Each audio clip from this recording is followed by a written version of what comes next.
Oui, de l'union d'un chauffeur de camion et d'une couturière. Elvis Presley est né le 8 janvier 1935 dans une petite maison dans le Mississippi. En 48, il déménage à Memphis, il décroche son bac avant d'enregistrer son premier album, son premier disque à 19 ans. Il arrive à la musique de manière fulgurante. Oui, c'est-à-dire qu'il commence par enregistrer pour sa mère 2 maquettes qui sont des maquettes privées, qui sont avant tout des enregistrements personnels. Et lors de ces enregistrements, la secrétaire du studio le remarque. Le remarque comme ayant déjà une voix exceptionnelle, ayant un charisme particulier, et le signale à son patron, qui est Sam Phillips, le propriétaire des studios Sun, qui fait appel à lui quelques temps plus tard.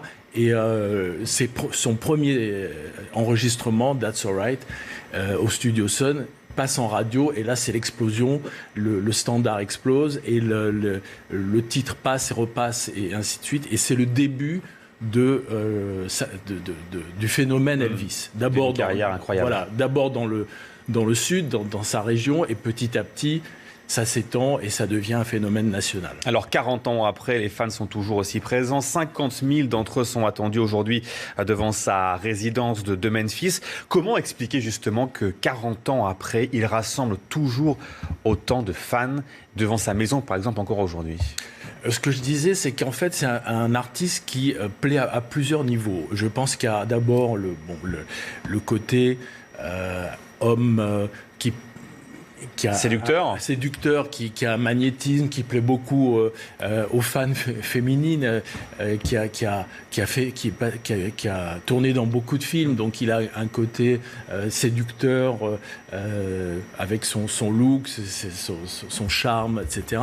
Mais au-delà de cette première lecture, si je peux dire, lorsqu'on écoute ces enregistrements, on se rend compte que, en plus de cette première impression qu'on peut avoir, qu'il dégage, il y a réellement un talent exceptionnel que tous les gens tous les professionnels de la musique reconnaissent. Et donc, quel que soit le niveau d'appréciation qu'on peut avoir d'Elvis, on reconnaît qu'il est au-delà des normes, et c'est la raison.